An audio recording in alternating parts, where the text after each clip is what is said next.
Muli po, narito at kasama natin ang nag-iisang batang Maynila, Yorme Isko Moreno Dumagoso, kasama ang kanyang vice alcalde, walang iba, ang direktora ng Kababayan ng Maynila, si Atienza. Ayan, mga kababayan ng Maynila, alam ko pong sabik na sabik po kayo ng makadaumbalang talaga si Yorme at si Vice Chi Atienza. Mamaya po, magkakaroon po tayo ng pagkakataon na makipag-picture sa kanila.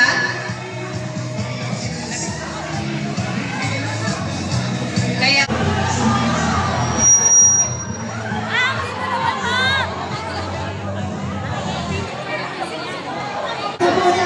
Pumuli tayo para po magpatuloy sa ating munting programa.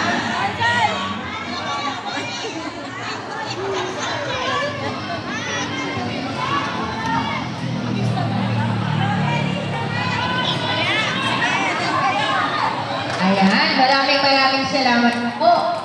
Dito sa Kongreso, walang iba, si Congressman Joey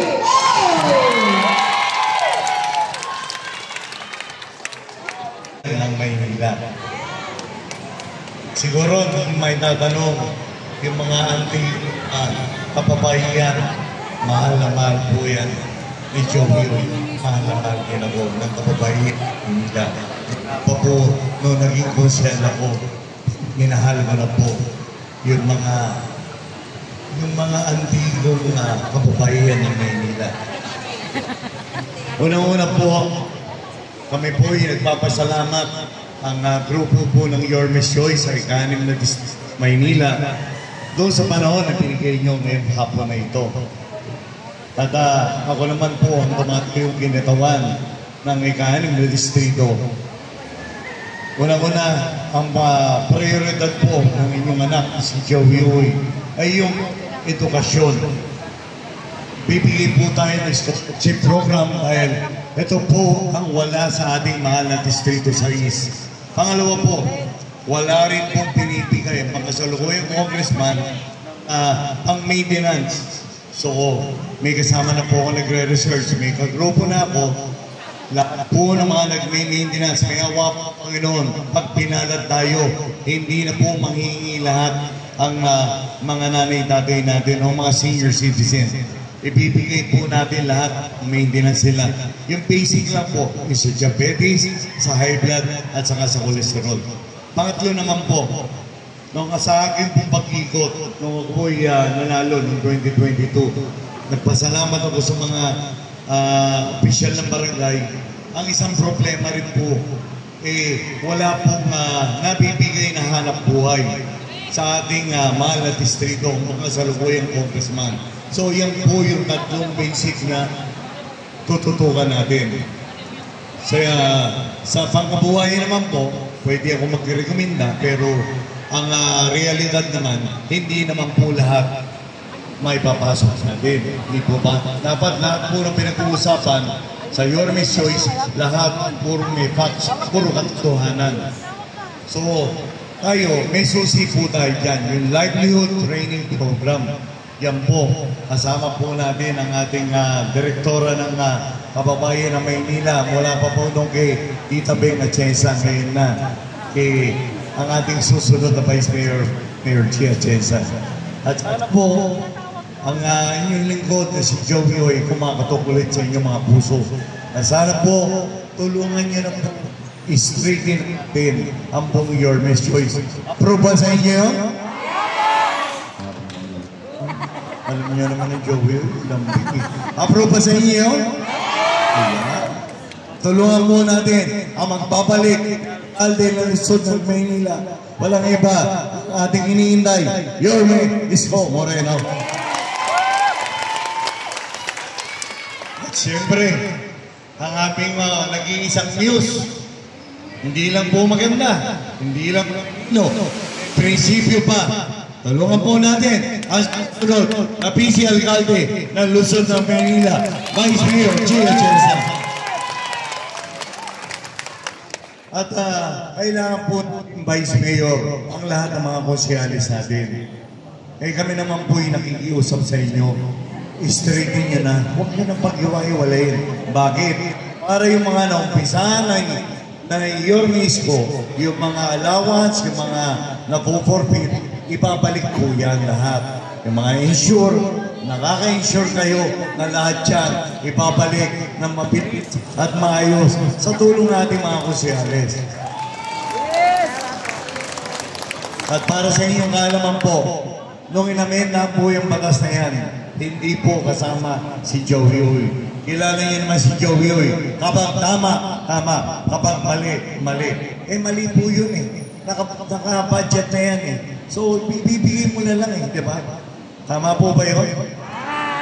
So, kung may kasabihin nga, kung tutulong rin lang tayo, lubos-lubusin na natin. Tama po ba yun?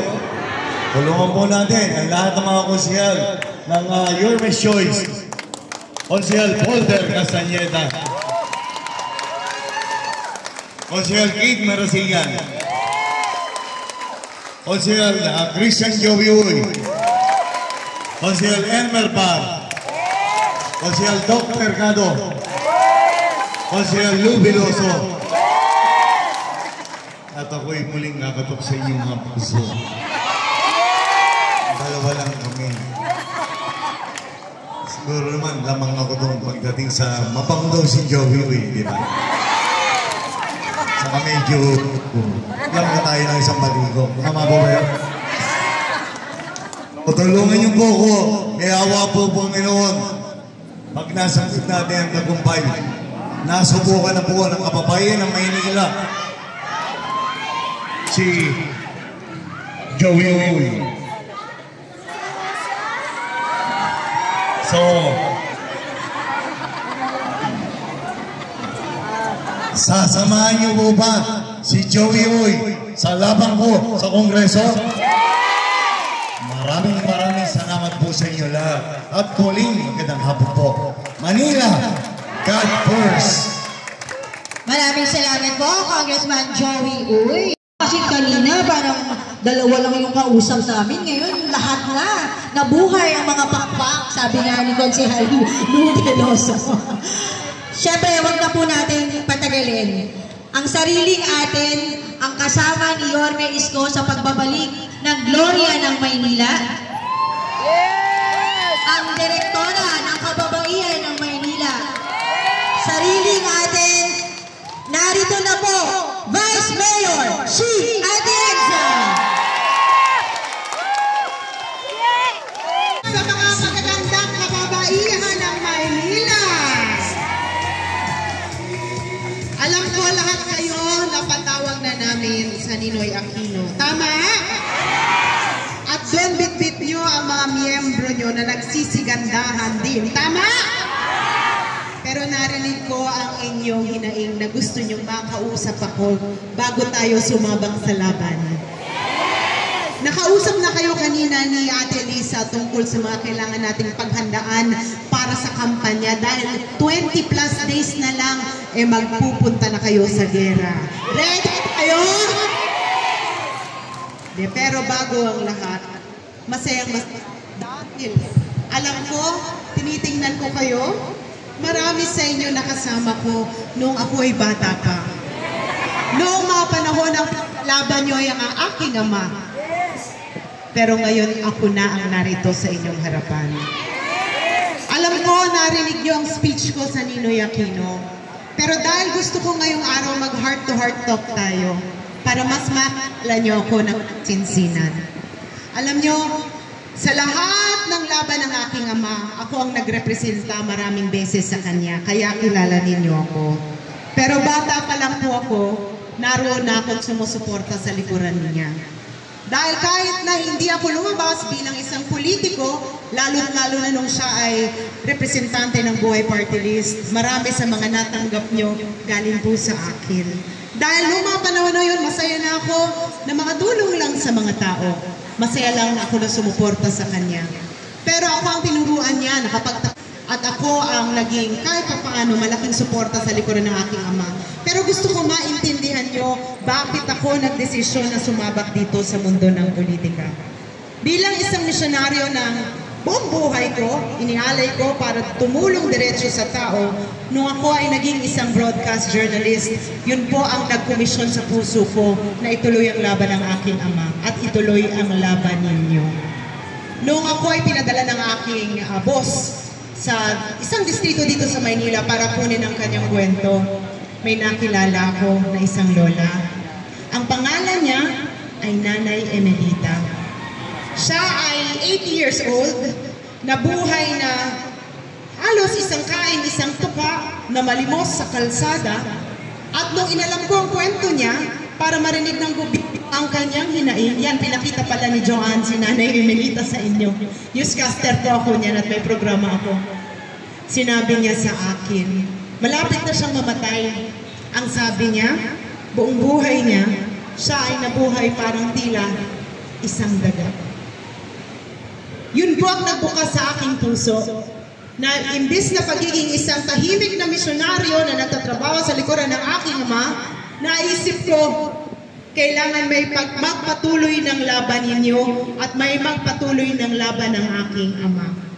Dahil kamakailan, nawala na po si Nanay Emelita. Namatay po siya, inisip niya, para lang siyang dagang dumaan dito sa mundong ibabaw. Pero ang hindi niya alam, siya ang naging susi ng aking puso para tayuan kayo dito, para ipagpatuloy ang laban ng aking ama. Dahil ayoko na may dadato nila, naiisipin nila para lang silang naging daga at hindi nila naramdaman ang pagmamahal ng Panginoon sa kanilang mga buhay. Alam ko naging epektibo ang buhayan ng may program ng aking ama dahil sa inyo. Kayo ang naging kamay niya para magkaroon ng masinsinang livelihood program dito sa Maynila. Naaalala niyo po yun?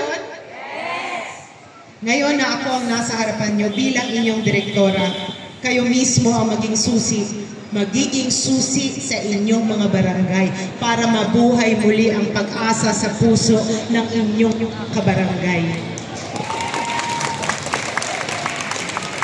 Noong nagkukwentuhan kami ni Yorme, ang sabi niya, ang #1 priority, ibalik ang minimum basic needs ninyo na ginawa niya ng mabuti nung siya ay alkalde ng Maynila na may pandemya.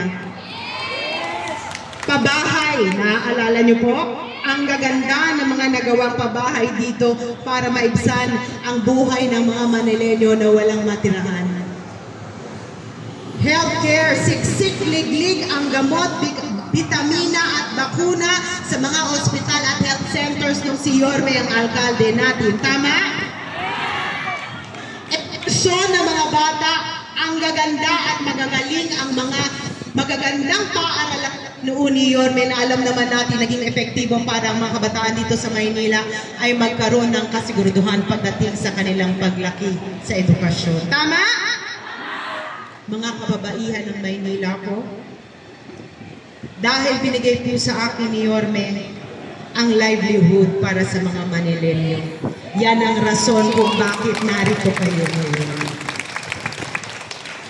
Pag may paglaban nyo si Yorme Isko Moreno Dumagoso, si Congressman Joey Uy, ang ating mga konsihal na napapansin nyo ang iba dito, nakasuot ng bulaklak na polo shirt ng aking ama. Magagawa natin ang magandang plano ni Yorme para dito sa Maynila. Kaya makakasiguro ba ako na ibababa ninyo sa inyong maraming miyembro na kailangan sila ay mag 9-0 pagdating ng panahon?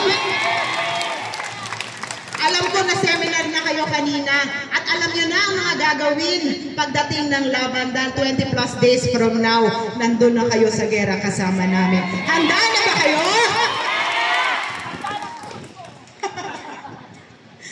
Hindi, natutuwa ako dahil alam ko kahit na nakatalikod kaming lahat, alam ko ipagtatanggol nyo kaming lahat at sisiguraduhin nyo na manalo 9-0 ang Yorme's Choice. Ibigay niyo ang pagmamahal na meron kayo sa aking ama, sa akin, kay Yorme. Pwede ba yun? Ibigay niyo din yun sa ating congressman, si Congressman Joey Uy. Pwede ba yun? Sa ating konsehal na narito ngayon, pwede bang ipaglaban niyo sila ng buong-buo dahil kailangan namin na makakampi sa konseho balang araw. Pwede ba yun? Dahil babalik sa inyo dahil natuto ako sa kanya. Naniniwala ako sa bottom-up type of governance na kung saan makakalapit kayo sa akin at makakausap ninyo ako para ang mga gagawin ng City Council sa pangunguna ko magiging epektibo na nakaangkla sa totoong pangangailangan ninyo. Hindi ito ang unang beses na magkikita tayo dahil kayo na po ang leaders natin na official. So, ibig sabihin, pag nanalo po kami ni Yorme at ng buong Yorme's Choice, gusto ko, bawat rollout ng livelihood program namin dito sa inyong distrito, kayo rin po ang makikita namin. Di ba ang tawag nila sa akin, liwanag ng Maynila? Pero tatakin ko kayo. Ako lang ang magsisindi ng apoy sa inyong mga puso na naramdaman nyo noong aking ama ay nakaupo pa dito sa Maynila. Kayo po, mga kababaihan ko, kayo ngayon ang magsisindi ng pag-asa sa puso ng inyong mga miyembro, ng inyong mga barangay, ng inyong distrito para sila ay mangarap muli at makapag-asa na meron ng papabalik na gobyerno na marunong makinig at mabilis na kikilos para mapunan ang kanilang mga pangangailangan. Maaasahan ko po ba yun sa inyo? Tandaan nyo, hindi lang to ang unang beses na makakasama ninyo ako. Dahil alam po yan ng lahat ng mga tao sa paligid ko na pag ako ay nagkaroon ng programa, naroon po ako sa inyong mga barangay. Nasisiguraduhin ang bawat rollout ng livelihood training natin. Pagbalik ng values formation na alam kong minahal nyo dati na ginagawa sa inyong mga barangay. Ako po at ang mga bihal, Congressman Joey Uy at si Yorme Isko Moreno Dumagoso naroon po para makausap ninyo.